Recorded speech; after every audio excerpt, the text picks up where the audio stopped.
O verdadeiro amor é demonstrado nas mais excelentes atitudes. Queridos, esta é uma verdade que nós precisamos interiorizar em nosso coração. É impossível amar de verdade se isso não for demonstrado em atitudes. A Bíblia Sagrada deixa claro que o referencial de amor de toda a humanidade é o amor de Deus. Aliás, Deus não tem amor, Deus é amor. E quando João escreve falando sobre o amor de Deus pela humanidade, ele escreve o texto áureo da Bíblia, João 3,16, dizendo: porque Deus amou o mundo de tal maneira que deu o seu Filho unigênito, para que todo aquele que nele crê não pereça, mas tenha a vida eterna. Nós aprendemos com isso que não existe amor sem relacionamento, amor sem demonstração. Nós precisamos compreender essa essência verdadeira do amor e demonstrar o amor nos relacionamentos, demonstrar o amor através das nossas atitudes. Que esta seja uma verdade na nossa vida e que o Espírito Santo nos ensine a cada dia a amar de forma mais intensa.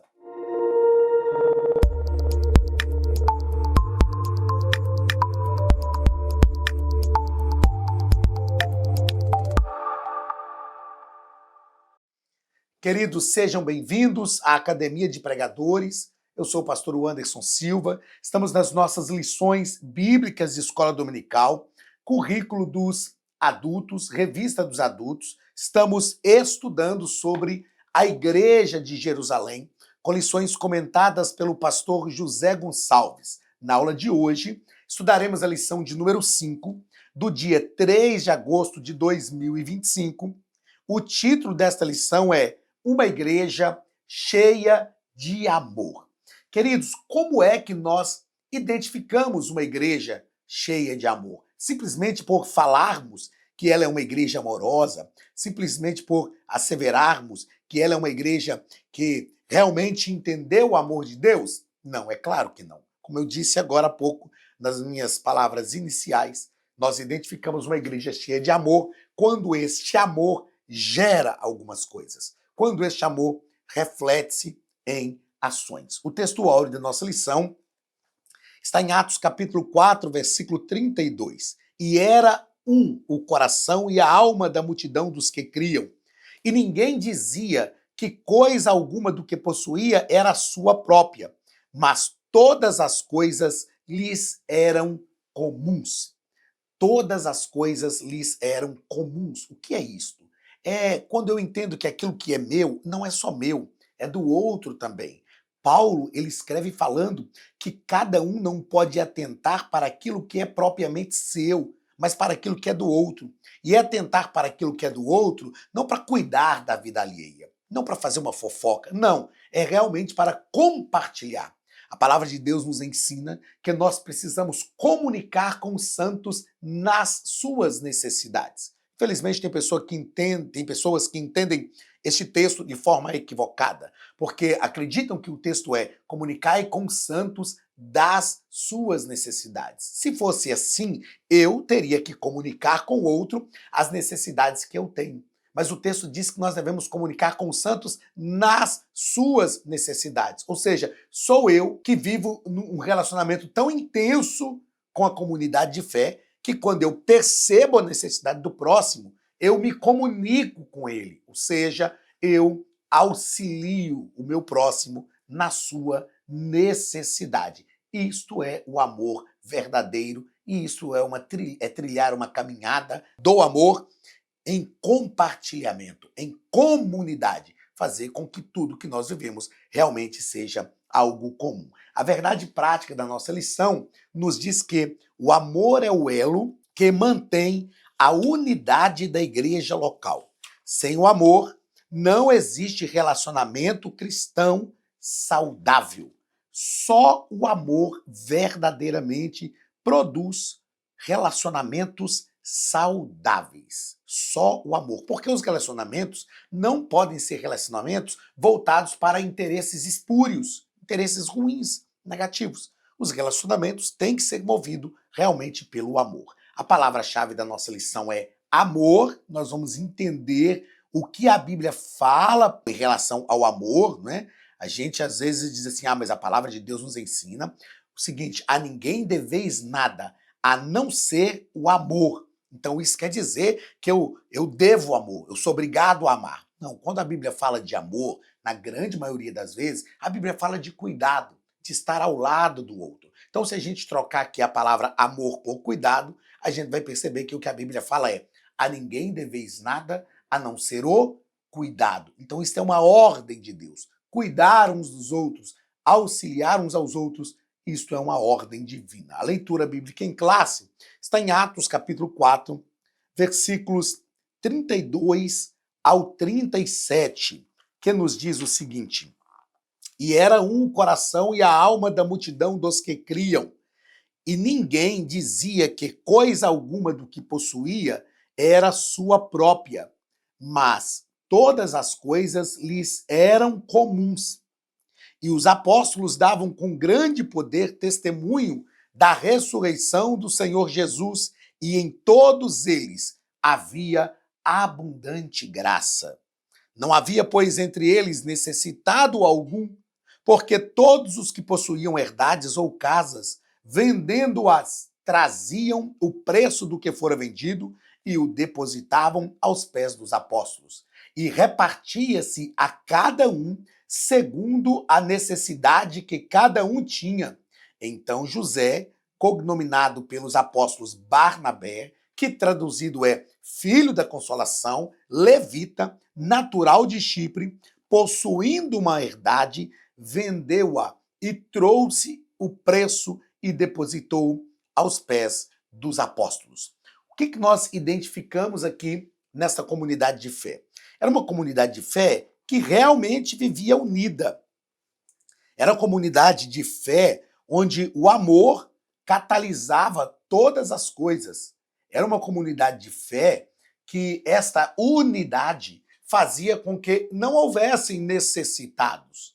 Claro, nós estamos aprendendo durante esse trimestre sobre a igreja de Jerusalém e nós vamos perceber que a igreja de Jerusalém também enfrentava problemas, também tinha desafios a vencer, mas era uma igreja que realmente estava unida. Era uma igreja que vivia o exercício diário do amor. Primeiro ponto da nossa lição, nós vamos tratar sobre o amor manifestado na comunhão cristã. O amor manifestado na comunhão cristã. Primeiro parágrafo, o crescimento da igreja cristã.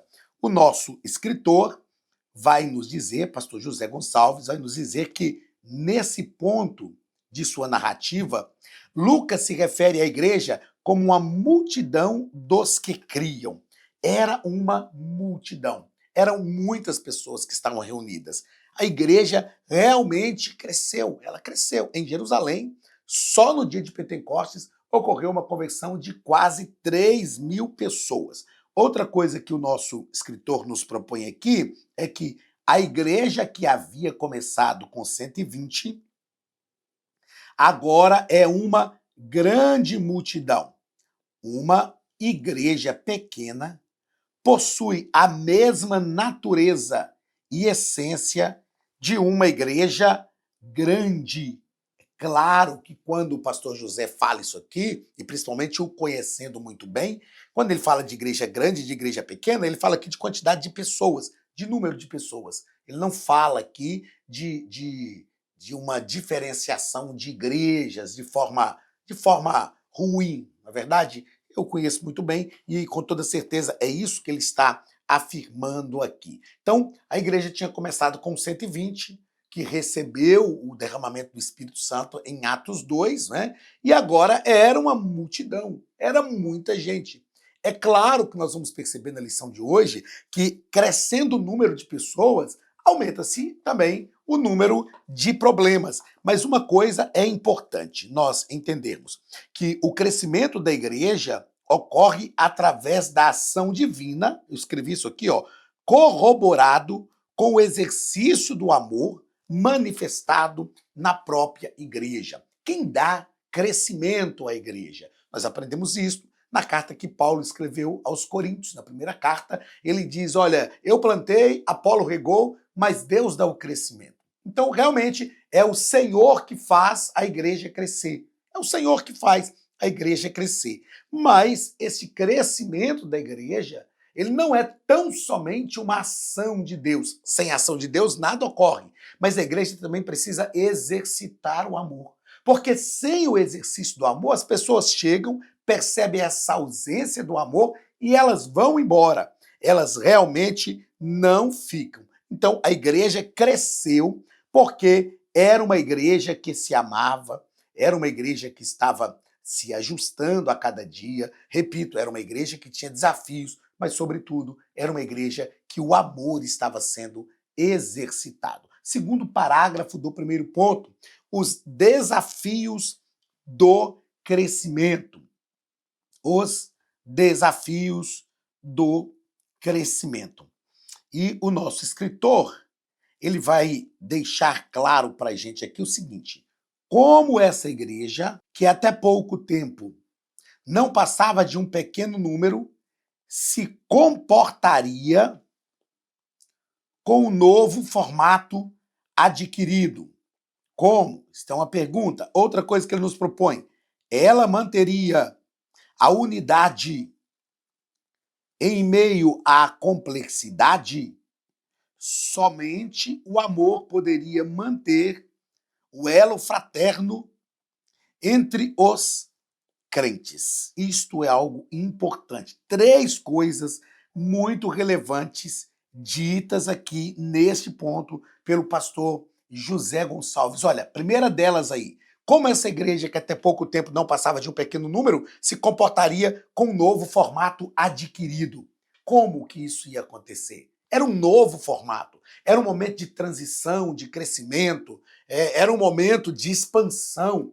E como que eles se comportariam? Isso é desafiador. Nós precisamos rever o nosso comportamento e disciplinar o nosso comportamento, lembrando que nós temos a condição de disciplinar o nosso comportamento de acordo com aquilo que nós entendemos que é a exigência da palavra de Deus, diante dos desafios, das transformações que surgem. A outra pergunta que o pastor José Gonçalves fez é: ela manteria a unidade em meio à complexidade? Meus irmãos, se duas pessoas estão juntas num casamento, por exemplo, já existem coisas complexas aqui. Porque são indivíduos, não individualismo, mas indivíduos. Gente que pensa diferente, gente que concorda e discorda de algumas outras coisas. Então, esta igreja estava sendo desafiada a manter a unidade em meio à complexidade do crescimento. Não é? Então, a unidade precisa ser mantida. A unidade não pode ser quebrada por nada. Outra coisa que o pastor José fala para a gente aqui de forma clara é: somente o amor poderia manter o elo fraterno entre os crentes. Por que somente o amor tinha condição de manter esse elo fraterno? Porque o amor tudo sofre, tudo crê, tudo suporta, tudo espera, tudo padece. Isso é o amor. Isso é o amor. É o amor que nos faz ser tolerantes. É o amor que nos faz dar suporte. Quando a Bíblia diz que nós devemos suportar uns aos outros em amor, não é só de tolerar, é de dar suporte. Então, tem coisas, uma das coisas que eu escrevi aqui, ó, dentro desse ponto é, primeiro, tem coisas que não se pode flexibilizar. E o que nunca se pode flexibilizar? A unidade. A unidade é inflexível. Nós não podemos flexibilizar. Outra coisa, diante do crescimento, é preciso manter a firmeza. É preciso manter a firmeza. Porque a gente sabe que quando tem duas, três pessoas unidas ali, geralmente os pensamentos conseguem se alinhar melhor. Quando tem mais pessoas, aí nós temos uma divergência maior de pensamentos. Então é preciso ter firmeza para não flexibilizar o que é inflexível. E outra coisa importantíssima que é que o amor catalisa a comunhão. É o amor que catalisa a comunhão. E aí, o nosso escritor vai dizer aqui para nós, ó, que somente através do amor cristão a igreja pode manter-se unida. Quando uma igreja fragmenta e se divide, isso significa que o egoísmo tomou o lugar do amor em algum ponto. Isso significa que o egoísmo tomou o lugar do amor em algum ponto. E nós precisamos sim considerar a individualidade. Dentro de um grupo, é preciso considerar a individualidade, não o individualismo. Terceiro ponto do primeiro, ou terceiro parágrafo do primeiro ponto, é a vida interior. O pastor José vai nos dizer que a expressão era um coração e a alma mostra que a igreja em sua essência, revelando a sua união interna. Então aqui nós temos a igreja em sua essência, revelando a união interna. Nós precisamos entender que tudo aquilo que está no nosso interior deve se manifestar no nosso exterior. A Bíblia fala, por exemplo, de cada um de nós como indivíduo, a Bíblia fala que a boca fala do que o coração está cheio. Então, às vezes, nós pensamos, o importante é o que está aqui dentro, o importante é o que eu penso aqui dentro. Ok, mas o que está sendo revelado, manifestado aqui fora, tem tudo a ver com o que está aqui dentro. 3 coisas que eu fiz questão de anotar aqui de forma relevante dentro deste ponto. Primeiro, voltando um pouquinho no finalzinho, né, do segundo parágrafo, eu esqueci de falar, mas é que a igreja que entende o propósito do reino se mantém unida. Então, a igreja que entende o propósito do reino se mantém unida, porque nós não estamos voltados para a nossa própria vontade, mas para o propósito do reino. Agora, dentro do que nós tratamos aí, que essa expressão era um só o coração e a alma de cada um, e expressa, que mostra essa essência revelando a unidade interna. É preciso ter coerência interna e externa. Nós não podemos viver algo aqui fora que não é a realidade aqui de dentro. E nem podemos viver algo aqui dentro que se manifesta de uma forma divergente do lado de fora. Nós precisamos ter essa coerência interna com aquilo que nós praticamos realmente aqui fora. Outra coisa importante que nós tratamos aí é que o que se vê por fora tem que ser a real imagem do interior. Então, o que se vê por fora tem que ser a real imagem do interior. Ninguém conhece ninguém por dentro, não é verdade? Ninguém conhece ninguém por dentro. Então, aquilo que está do lado de fora é o que nós somos. Eu gosto de dizer que tem pessoas que dizem assim, mas eu não sou isso que estão falando de mim. Mas pelo jeito, é isso que está parecendo ser.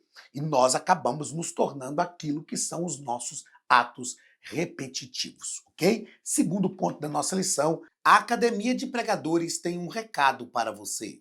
Você está assistindo a uma aula da Academia de Pregadores, a maior escola bíblica online da América Latina. São mais de 60 cursos completos, com certificados e reconhecimento da CGADB, a Convenção Geral das Assembleias de Deus no Brasil.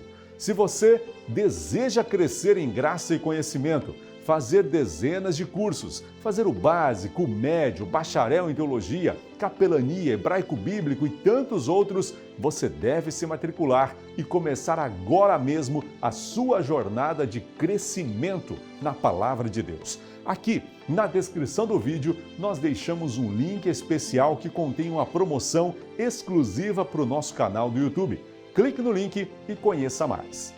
Pastor José vai falar sobre o amor como manifestação da graça. O amor como manifestação da graça. Primeiro parágrafo, a graça como manifestação do Espírito. E o pastor José nos escreve que o melhor ambiente para a manifestação, o melhor ambiente para a manifestação dos dons do Espírito é em uma igreja onde o amor de Deus está presente.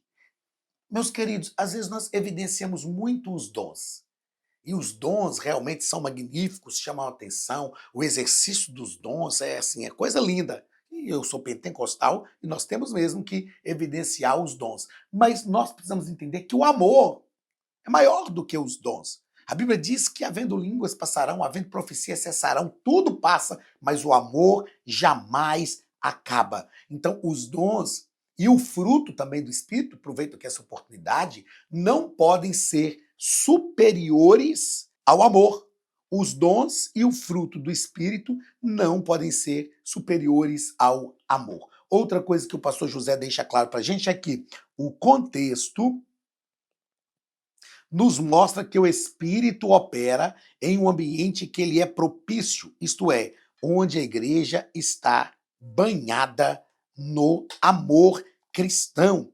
Às vezes, nós queremos ver, queremos presenciar, queremos participar da operação do Espírito Santo, mas o Espírito Santo não opera, por quê? Porque a igreja não está banhada. Eu gostei dessa expressão que o pastor José Gonçalves coloca aqui, banhada no amor, envolvida no amor. E ele continua dizendo que o Espírito opera no ambiente onde há comunhão entre os irmãos. O Espírito não pode operar num lugar de problemas, um lugar onde há brigas. Não, o Espírito não pode estar neste lugar. O Espírito, ele opera e está num lugar onde verdadeiramente há comunhão, onde os crentes vivem a comunhão proposta pela unidade do Espírito, né? Aliás, quando eu ensino sobre Trindade, eu falo sobre isso. A união trinitária é um reflexo para a união da igreja. Segundo parágrafo do segundo ponto. A graça como favor imerecido. Nosso escritor diz que há ainda outro aspecto da graça de Deus revelada neste contexto. Porque o texto diz, no versículo 33, Atos 4:33, né? Em todos eles havia abundante graça. Em todos eles havia abundante graça. Queridos, o que é a graça? O que é a graça?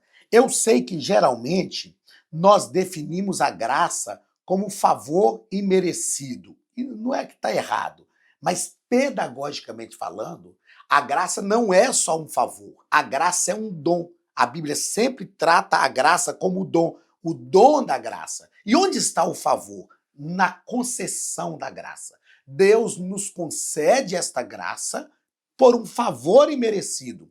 Mas a graça, na verdade, ela é um dom, o dom de Deus sobre a nossa vida. E uma vez que a graça nos alcançou, tudo o que nós fazemos tem que ser movido pelo dom da graça. Então isso é muito importante para a nossa vida. Tudo que você fizer, a partir do momento que a graça realmente te alcançou, tem que ser um exercício do dom da graça. Tem uma frase, que Deus me deu essa frase, eu já, de vez em quando eu falo isso aqui, né? Que Deus me dá algumas frases aí, e eu anoto, e no momento oportuno eu lembro delas. Então, esta é uma das frases que Deus me deu há algum tempo, e a frase é: quem já foi alcançado pela graça sabe liberar ao outro a graça que o alcançou. Eu vou repetir. Quem já foi alcançado pela graça sabe liberar ao outro a graça que o alcançou. Meus queridos, quem não experimentou o poder da graça, quem ainda não viveu verdadeiramente a graça, não sabe o que é essa graça. Nunca sentiu os efeitos da graça, o sabor da graça, o poder da graça.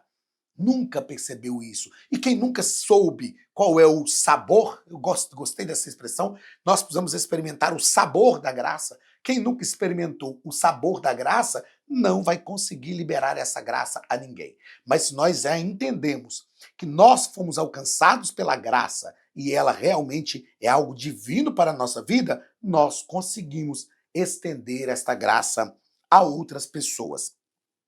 Outra coisa que o pastor José nos diz aqui é que, na Bíblia, podemos perceber que a graça de Deus gerou entre os crentes um sentimento de gratidão por terem sido, sem merecimento algum, capacitados por Deus para viver uma vida abundante.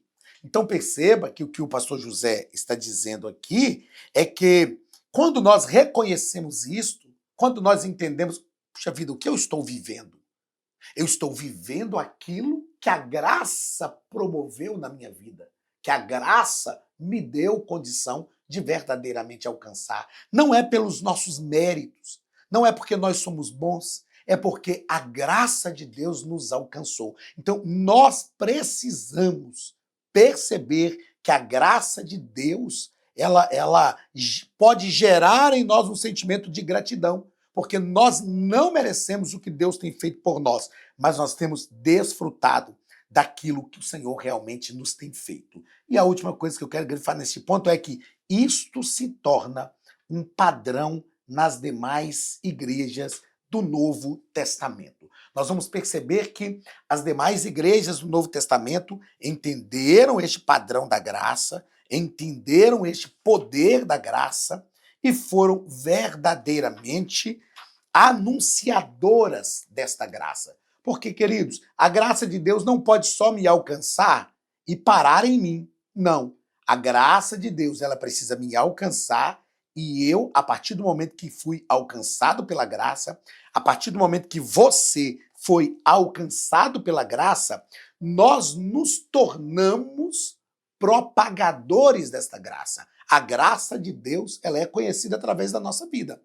A Bíblia nos diz que a graça de Deus se ha manifestado, trazendo salvação a todos os homens. Então Jesus manifestou a graça de Deus ao mundo através do seu nascimento, do seu ministério, da sua morte e ressurreição. A graça de Deus chegou. Então nós precisamos entender que, como seguidores de Cristo, dando continuidade à obra de Cristo na terra, nós também manifestamos a graça de Deus onde nós estamos. Terceiro ponto da nossa lição. A manifestação do amor na solidariedade cristã. A manifestação do amor na solidariedade cristã. Primeiro parágrafo, a busca pela equidade.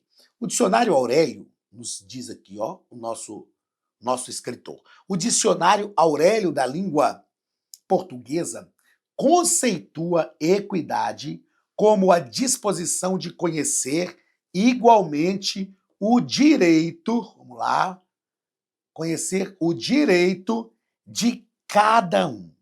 Isto é equidade, ok? Então, o que é equidade?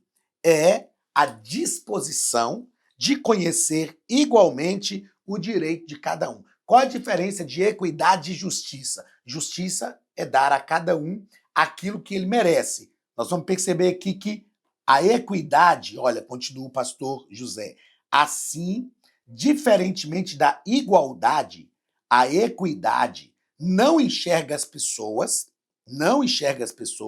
como sendo todas iguais e por isso busca formas de ajustar o desequilíbrio entre elas. Então, o que a equidade faz? A justiça dá a cada um aquilo que merece. Pronto. Ah, eu mereço menos do que o outro? Ok, isso é justo. A equidade, ela já faz diferente. Ela entende essas diferenças, mas ela procura ajustar. Ela procura fazer com que essa diferença seja ajustada. E a equidade é importante. Ó, eu escrevi aqui que a equidade consegue identificar e agir conforme a necessidade de cada um. Mas a equidade produz um alinhamento. É isso que a equidade faz. A equidade de Deus. Por exemplo, Deus é justo? É, mas Deus também tem a sua equidade. A salvação é dada a todos os homens. Não obstante uns pecarem mais do que outros, não é pecado maior ou menor. Pecado é sempre pecado, mas é pecar mais do que outros. Não obstante, por exemplo, no meu caso, eu sou filho de crente, nascido no evangelho, criado na igreja, o Senhor derramou sobre mim a salvação, mas ele derrama a salvação também sobre aqueles que viveram um período lá no mundo, envolvidos em problemas, em pecados. Não interessa, não importa. Isto é a equidade de Deus. A equidade promove um alinhamento, e isto acontecia na igreja que estava em Jerusalém. Segundo parágrafo do terceiro ponto, propriedade e compartilhamento. Como é que essa igreja vivia essa questão da propriedade e compartilhamento? O nosso escritor vai dizer que a prática da generosidade pode mudar de acordo com o tempo, lugar e circunstâncias. Contudo, o princípio que governa permanece o mesmo. Podemos fazer o bem a quem necessita de uma forma ou de outra. Por que é importante destacarmos isto aqui? Porque quando pensamos em propriedade e compartilhamento, já no próximo ponto também o pastor José vai falar sobre isso, que nem todos vendiam a sua propriedade. Nem todos vendiam. Alguns vendiam a propriedade, nem todos vendiam. E não era uma norma da igreja também vender as suas propriedades. Foi uma decisão de irmãos na comunidade de fé. Mas uma coisa é certa, a generosidade cabe em todo lugar. Eu sempre digo que nós não podemos aceitar que aquele irmão que nós vamos chamar de irmão e cumprimentá-lo com a paz do Senhor, meu irmão, no domingo à noite, está passando necessidades e eu posso atender às suas necessidades e não faço. Isso é inconcebível. Porque como eu vou chamar de irmão a quem eu realmente deixo passar necessidade, sabendo que ele está passando e tendo a convicção que eu posso socorrer? Então, nós precisamos entender que essa questão da propriedade e compartilhamento era diferente no contexto da igreja primitiva, mas o princípio é o mesmo para a nossa vida. Terceiro parágrafo do terceiro ponto. Um exemplo da voluntariedade. Um exemplo da voluntariedade. E o pastor José vai dizer que nada aqui foi feito de forma obrigatória. É aquilo que eu já disse aqui, olha só. Ninguém contribuiu porque foi constrangido a isso. Não. O texto bíblico deixa claro que havia voluntariedade nos crentes em ajudar uns aos outros. Outra coisa, havia uma consciência de pertencimento. Havia aqui uma consciência de pertencimento e por isso, nos diz aqui o pastor José, e por isso ninguém desejava ver o outro excluído. Perceba que não havia obrigatoriedade. Ninguém colocava a faca no pescoço de ninguém, ninguém obrigava, não, tem que ser assim, essa é a prática da igreja primitiva. Não. Havia realmente um desejo, uma vontade nos crentes de fazerem aquilo. Eles faziam de forma voluntária. Eu disse aqui que isso não validava a atitude de preguiçosos ou irresponsáveis com a administração de finanças pessoais. Por que eu fiz questão de destacar isso aqui? Porque sempre que a gente fala sobre nós ajudarmos alguém, nós precisamos ter cuidado para que nós não validemos o que eu escrevi aqui, que é a atitude de preguiçosos ou pessoas que fazem uma má gestão das suas finanças. O camarada é preguiçoso, não gosta de trabalhar, e aí vem, não, nós vivemos numa comunidade, então aqui tem que ser tudo comum. Tá, então você precisa também participar do trabalho que é comum aos demais membros da comunidade de fé. Isso aqui na igreja primitiva não era uma validação para os preguiçosos. Todos trabalhavam. E outra coisa, era distribuído conforme cada um tinha necessidade. Não era assim 10 para todo mundo, 20 para todo mundo, era de acordo com a necessidade. Quem não tinha necessidade alguma, não precisava receber nada. E nem reclamava, porque o outro estava recebendo e ele não estava. Então, isso não validava de forma alguma a atitude de preguiçosos. Outra coisa, não validava também a má administração de finanças pessoais. Porque, infelizmente, nós temos também entre nós pessoas que têm uma má administração de finanças pessoais, não procuram crescer, não procuram aprender. Quando o pastor, e eu vejo isso na prática pastoral, quer ensinar, eles rejeitam. Não, você tem que saber administrar a sua vida. Mas depois querem viver dependendo da comunidade. Então, nós precisamos trabalhar para comer do suor do nosso rosto, e nós precisamos também administrar bem as nossas finanças. Feito isso, nós precisamos dizimar, ofertar, contribuir com a comunidade de fé e ajudar os necessitados, porque isto é uma prática de bênção para a nossa vida. A palavra de Deus nos diz que melhor coisa é dar